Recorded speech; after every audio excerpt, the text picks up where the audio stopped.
Next, we're going to introduce spectra for some common non-periodic continuous time signals. Before we do that, we want to introduce a symbol. We're going to use p sub tau of t to represent symmetric rectangle signal with duration equal to tau. So because we often use this signal as the example to illustrate the correspondence between time and the frequency domain, so this will simplify our notation. And this is the expression in the time domain, and this is the spectrum of the rectangle signal in the frequency domain, and it is a sampling function. So by common continuous time signals, we generally refer to these signals.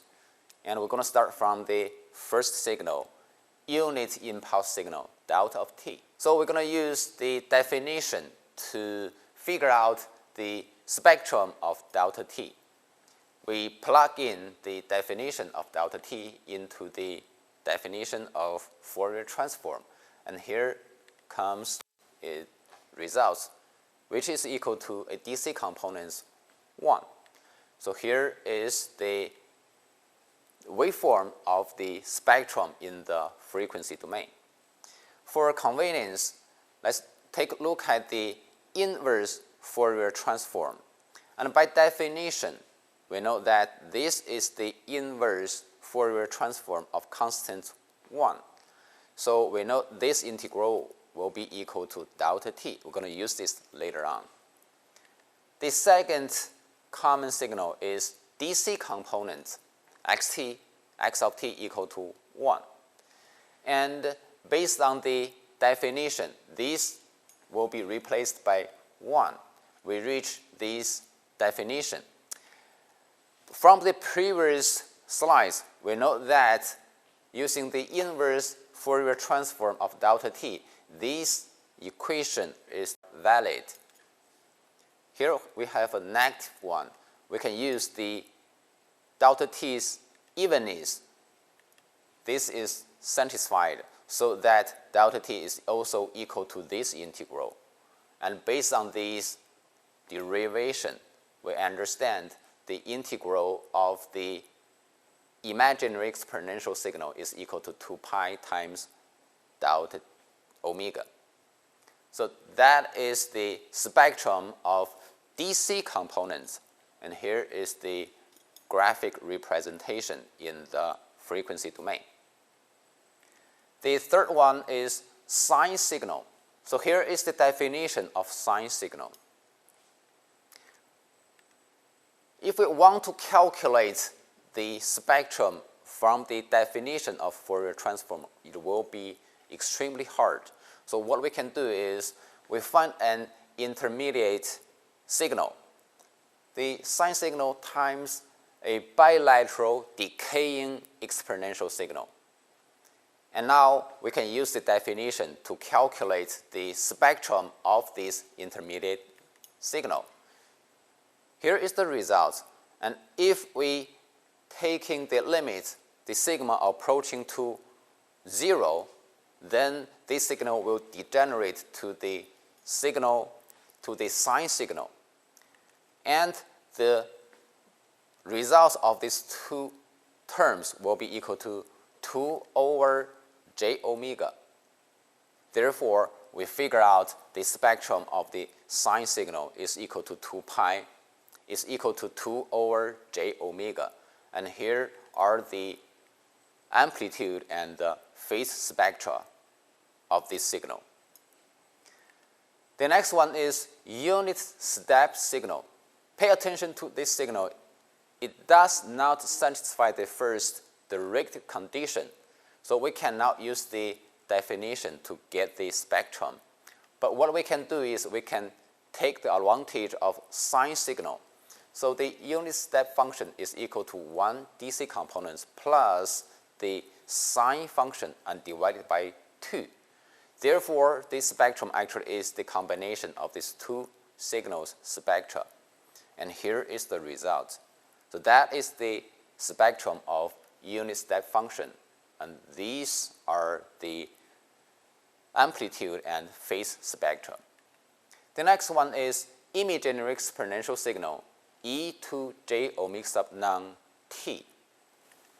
And by definition, this will be the Fourier transform of the original signal.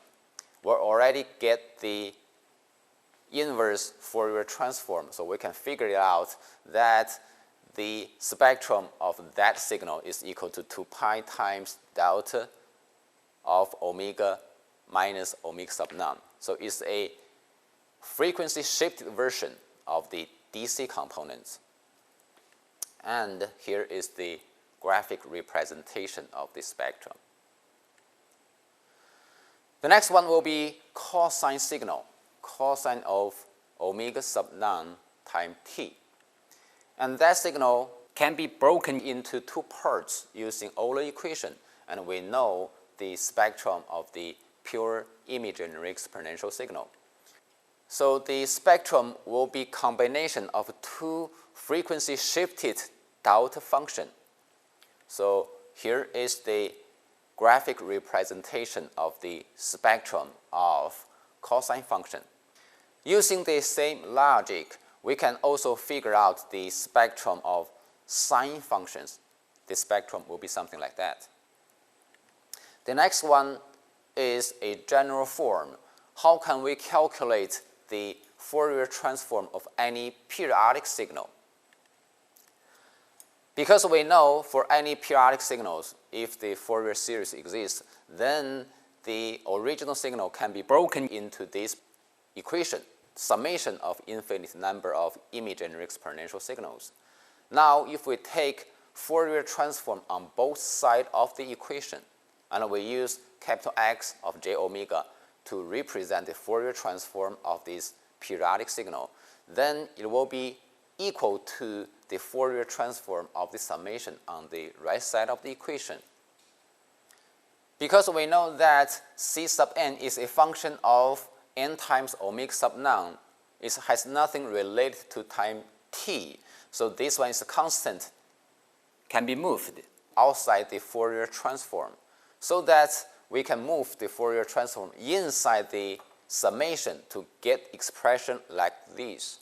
And we know that this Fourier transform is a frequency shifted delta function, so that the Fourier transform for any periodic signal will be equal to summation of delta function, frequency shifted delta function times the original signal's Fourier series, C sub n. So this is a general conclusion for any periodic signals Fourier transform. And next, we're going to define a impulse train signal. It is represented as infinite number of delta function, but the shifted in the time domain by time capital T. So this is a periodic signal, and mathematically it can be expanded in a summation of infinite number of terms. So this is a periodic signal, and if we calculate the Fourier series, it can be represented by this format, and Cn, or its spectrum, can be calculated based on the definition. Without going through the details, the Fourier series for the impulse train actually is equal to a constant 1 over t, the fundamental period of the original signal in here. And based on these results, the Fourier series of the impulse train actually is equal to this expression. And if we combine, or if we move this 1 over t term outside the summation, we can get the Fourier transform in a more compact way. And this will be the graphic representation of the spectrum of impulse train delta sub capital T of t. It's very interesting that impulse train corresponds to another impulse train. Why do we have to using Fourier transform to represent a periodic signals spectrum in the frequency domain. There are some reasons. First of all, the C sub n, the Fourier series, represent the properties of the spectrum of a periodic signals. But sometimes we need both the periodic and non-periodic versions in our calculation. For example, in signal modulation or signal sampling in the time domain. Therefore, for convenience, we may need unified the analysis of the periodic and non-periodic signals so that we can understand their relationship better.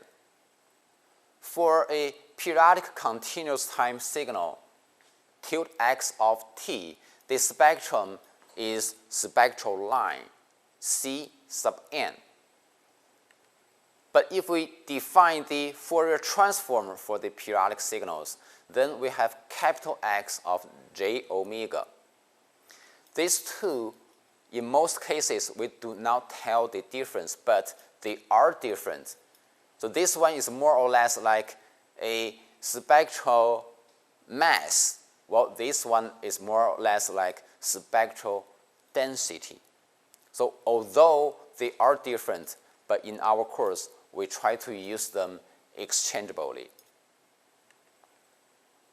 And here is the relationship between the spectral mass function and the spectral density function.